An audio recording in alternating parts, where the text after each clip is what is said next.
ఇక్కడ ఫార్మసిస్ట్ పోస్టుల గురించి మనం చూద్దాం. ఎందుకనంటే మన నిరుద్యోగులకు ఏదైనా ఉపయోగం కలిగించే వార్త చదవాలి. ఏదో వార్తలు చదివిన మా గంట సేపు అయిందని కాదు. కాబట్టి ఈ వార్త గురించి మనం డీప్ చూద్దాం.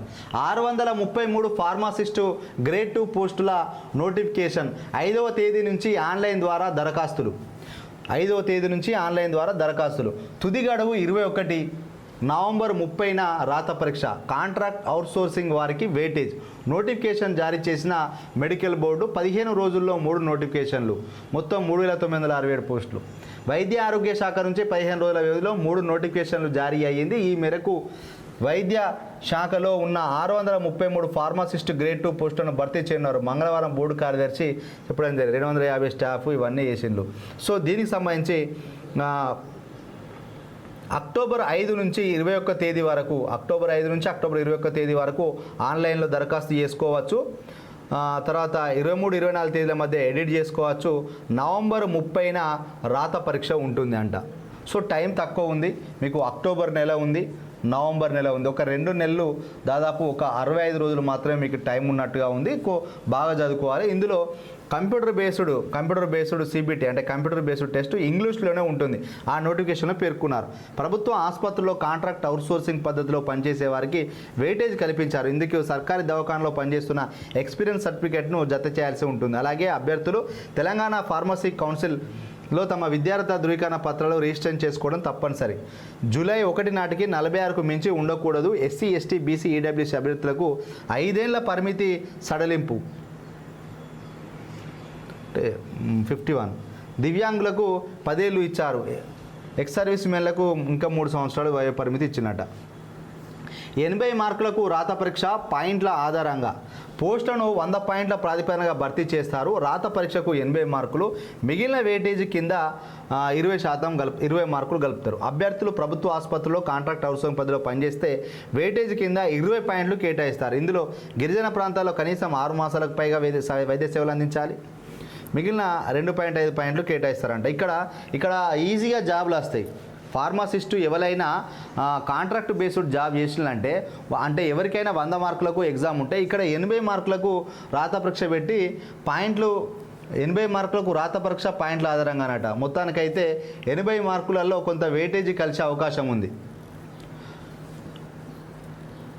100 పాయింట్లకు భర్తీ చేస్తారు, కానీ రాత పరీక్ష మాత్రం 80 మార్కులకే ఉంటుంది. ఎవరైతే కాంట్రాక్ట్ బేస్డ్ ఉన్నారో వాళ్ళకు ఈజీగా జాబ్ వచ్చే అవకాశం ఉన్నాయి. దీన్ని బట్టి తెలుస్తుంది.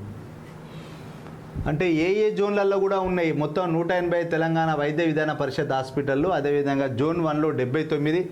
ఇక్కడ ఇది కూడా చూడండి. ఎందుకనంటే ఇది క్లియర్గా చెప్పాలి మనం. జోన్ 1లో 79 పోస్టులు ఉన్నాయి. జోన్ 2లో 53 పోస్టులు ఉన్నాయి. 3వ జోన్లో 86, 4వ జోన్లో 98, 5వ జోన్లో 73, 6వ జోన్లో 154, 7వ జోన్లో 88. అంటే ఇక్కడ చూసినట్లయితే 150 పోస్టులు 6 జోన్లో ఎక్కువ ఉన్నాయి. ఇక్కడ కూడా ఇచ్చిండు 154 పోస్టులు అత్యధికంగా ఉన్నాయి. పరీక్షా కేంద్రాలు కూడా ఎల్టీ పోస్టులకు రాష్ట్రంలో 13 అంటే ల్యాబ్ టెక్నీషియన్ సంబంధించి 13 చోట్ల పరీక్షా కేంద్రాలు ఉన్నాయి. ఇక్కడ D pharmacy, B pharmacy, pharma D చేసిన అభ్యర్థులే అర్హులని మెడికల్ బోర్డు వెల్లడించింది. అభ్యర్థులంతా దరఖాస్తు చేసుకునే సమయానికి తప్పనిసరిగా తమ విద్యార్హత ధృవీకరణ పత్రాన్ని తెలంగాణ ఫార్మసీ కౌన్సిల్ రిజిస్ట్రేషన్ చేసుకోవాలి. ఇది మనకు నాంపల్లిలో ఉంటుంది. అక్కడ ఎస్ఎస్సి బోర్డు దగ్గరలోనే ఈ యొక్క ఆఫీస్ ఉంటుంది. గతంలో అక్కడనే ఉండేది. మరి స్థానికులకు 95% రిజర్వేషన్లో చూసినట్లయితే స్థానికులు 90% ఉంది. పోస్టులను జోనా వారీగా భర్తీ చేయనున్నారు. సో ఈ భర్తీ ప్రక్రియలో జోన్ 1లో మన ఆసిఫాబాద్, మంచిర్యాల, పెద్దపల్లి, భూపాలపల్లి, ములుగు. సో జోన్ 1లో ఉన్న వాళ్ళకు పోటీ ఎక్కువ ఎవరితో ఉంటుంది అంటే ఇంకొక ఈ మంచిర్యాల పెద్దపల్లి, భూపాలపల్లి ఉంటుంది. ఇంకా ఈ ములుగుతోటి ఆసిఫాబాద్ తోటి పెద్దగా పోటీ ఉండదు. కాబట్టి ఇక్కడి మంచిర్యాల, పెద్దపల్లి అభ్యర్థులకు జాబులు ఎక్కువ వచ్చే అవకాశం ఉంటుంది. జోన్ 2లో ఆదిలాబాద్, నిర్మల్, నిజామాబాద్, జగిత్యాల. అంటే ఇందులో నిర్మల్ వాళ్ళు ఇంకా కొంత నిజామాబాద్, జగిత్యాల వస్తారు. మిగిలిన వీళ్ళంతా ఫారిన్లోకి వెళ్తా అంటారు, దుబాయ్కి, గల్ఫ్కి వెళ్తారు. ఆదిలాబాద్ వాళ్ళు ఎక్కువ చదవరు కాబట్టి నిర్మల్ వాళ్ళు ఎక్కువ జాబ్లు కొట్టే అవకాశం ఉంటుంది.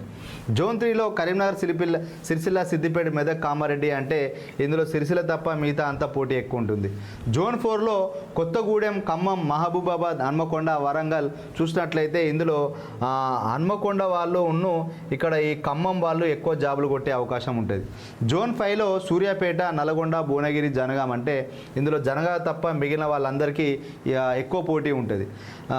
జోన్ 6లో మేడ్చల్, మల్కాజిగిరి, హైదరాబాద్, రంగారెడ్డి ఇదంతా ఎక్కువ మొత్తంలో పోటీ బాగుంటుంది. ఒక పాలమూరు, ఇక్కడ జోన్ 7లో మాత్రం మిగతా అందరికి పోటీ ఉంటుంది. పాలమూరు మాత్రం కొంచెం ఉద్యోగాలు కొట్టడానికి వాళ్ళు ఎక్కువ ఇంట్రెస్ట్ చూపరు.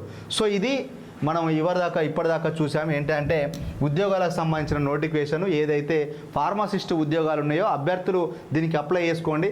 మీకోసమే మీ నిరుద్యోగుల బాధ నాకు తెలుసు కాబట్టి, మేము కూడా గ్రూప్స్ ప్రిపేర్ అయినాం కాబట్టి ఉద్యోగం రాకపోతే బాధ ఎట్లుంటుందో తెలుసు కాబట్టి మీకు నష్టం చేకూర్చకుండా మీరు ఖచ్చితంగా బాగా చదువుకోండి. దళారుల దగ్గర నమ్మద్దు. ఆ గ్రూప్స్లో ఉన్న సబ్జెక్టుతో పాటు ఈ స్టడీస్ ఏదైతే ఉందో అవన్నీ చదువుకోండి.